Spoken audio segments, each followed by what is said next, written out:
KTT G20 di Bali telah berakhir, tapi hal-hal unik yang terjadi selama prosesnya masih membekas dalam ingatan.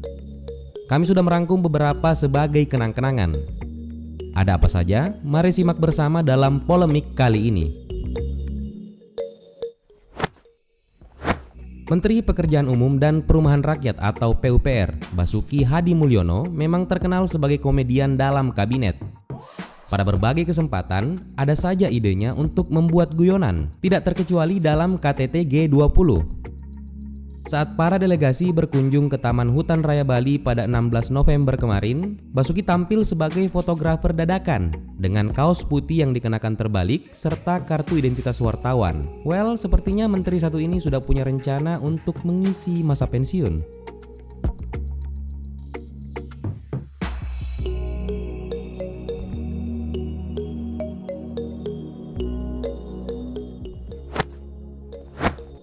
Yang tampil nyentrik selama proses penyelenggaraan KTT rupanya bukan hanya menteri. Sang pimpinan, Presiden Joko Widodo, juga muncul dalam acara jamuan makan siang pada 15 November dengan peran yang berbeda. Bukan lagi sekedar presiden, tapi sebagai tuan rumah yang menyupiri beberapa tamu, seperti petinggi IMF dan tamu penting lain menuju Bambudum di Hotel The Apurva menggunakan mobil golf atau baggicard. Apakah ini sebuah isyarat terselubung? Mungkin tidak, karena meski disebut menyupir, tetap ada puluhan pas pampres yang bersiaga di sekitar Jokowi.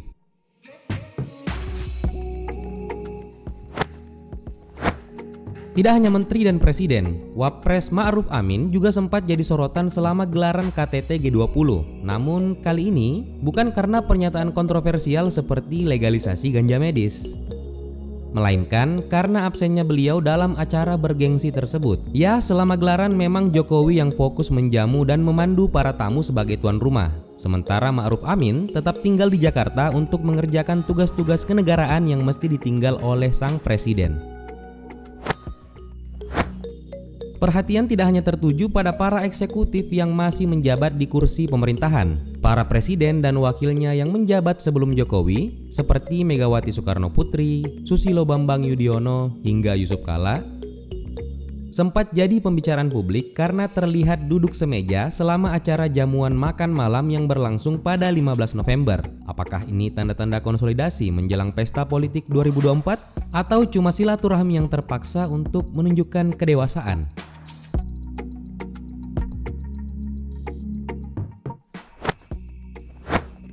Insiden mati lampu juga sempat terjadi saat dialog pra penyelenggaraan KTT di acara B20 yang berlangsung pada 14 November. Namun jangan salah paham, hal ini bukan terjadi di lokasi kegiatan, tapi di rumah Elon Musk yang saat itu hadir sebagai pembicara dalam gelaran secara virtual. Ini komedi yang segar sih, karena pebisnis satu itu adalah pemilik perusahaan raksasa yang bergerak di bidang elektrifikasi.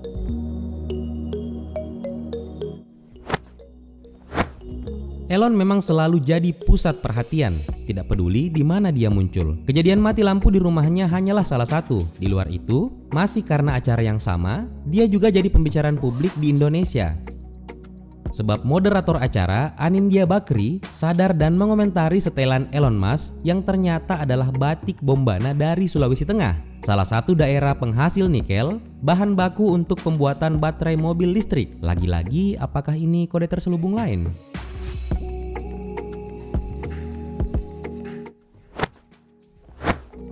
Bukan hanya pembicara, delegasi berbagai negara yang hadir dalam gelaran G20 kali ini juga tidak luput dari sorotan publik berbagai media. Salah satu yang teranyar adalah Perdana Menteri Kamboja, Hun Sen.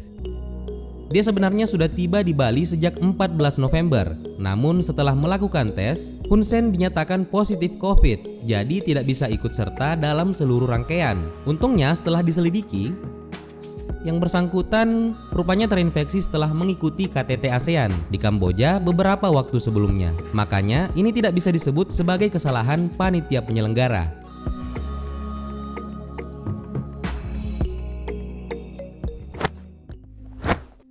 Nah, yang lucu justru pertemuan antara Presiden Indonesia Joko Widodo dengan Perdana Menteri India Narendra Modi yang diwarnai momen canggung selama proses penyambutan di lokasi.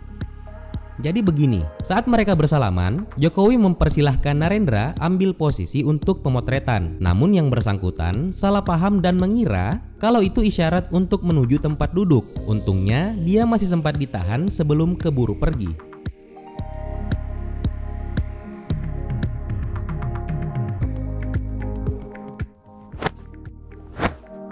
Presiden Prancis Emmanuel Macron juga sempat jadi sorotan. Pasalnya setelah jamuan makan malam yang berlangsung di hari pertama selesai, dia bukannya langsung pulang, malah jalan kaki dulu sejauh 2 km. Hal itu kabarnya dia lakukan karena kangen dengan suasana Pulau Dewata yang dulu sering jadi tempat liburannya bersama orang tua. Makanya untuk memenuhi keinginan sang presiden, tim pengamanan harus mengubah jadwal secara mendadak sebab sepanjang perjalanan warga berdatangan untuk melihat dan minta foto. Jadi momen ini malah berakhir kayak belusukan. Jangan-jangan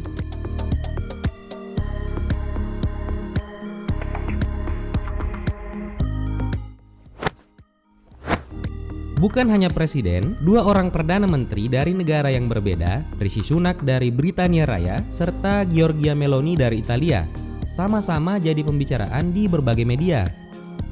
Sebab di antara para delegasi yang hadir, mereka berdua terhitung masih baru sebagai pejabat. Baik Rishi maupun Giorgia terpilih di bulan yang sama dengan tanggal berdekatan pada akhir September lalu.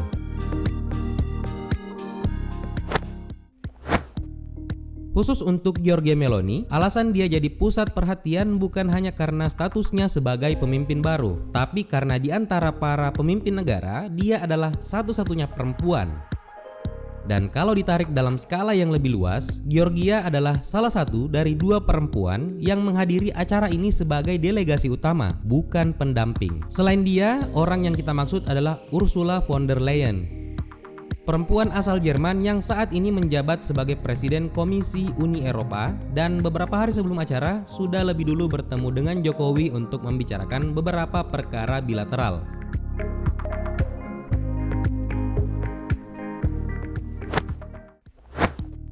Tentu di luar urusan bilateral, Indonesia juga dapat untung besar karena kehadiran sponsor. Salah satu yang paling terlihat adalah dukungan dari sejumlah produsen mobil, lewat sumbangan hampir 1.000 unit mobil listrik untuk dijadikan kendaraan resmi selama KTT.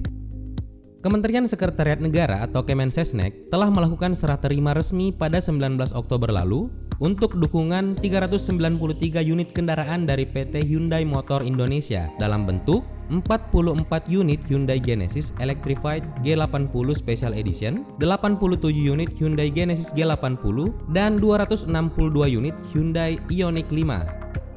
Kemudian di luar itu masih ada 143 kendaraan dari PT Toyota Astra Motor yang terdiri dari 41 unit Toyota BZ4X dan 102 unit Lexus UX 300e. Lalu selain ini masih ada 300 unit Air Electric Vehicle yang diberikan Wuling Motors dengan jenis 216 unit tipe long range dan 84 unit tipe standard range. Sehabis kegiatan, kira-kira semua kendaraan ini bakal diapakan ya?